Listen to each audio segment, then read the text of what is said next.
kahirapan, droga, basura, polusyon, kalusugan, korupsyon, malaking populasyon.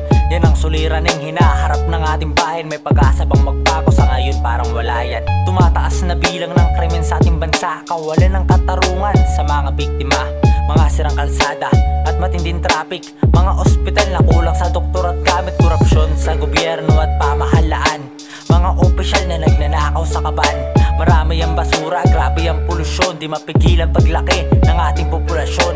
Drogang sumisira sa buhay ng kabataan, kapag nalulung ka rito ay mahirap ng takasan. Hindi lang kahirapan ang sakit ng ating bayan, nandyan din ang drogang siyang laganap sa lipunan.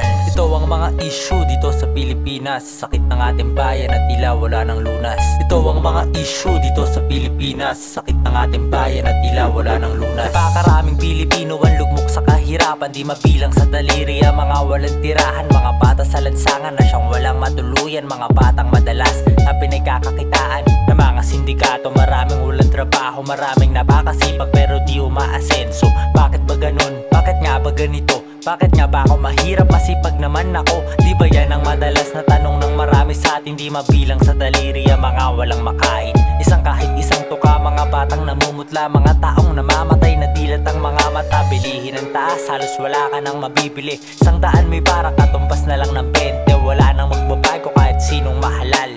Ang presyo ng bilihin, pamahal ng pamahal.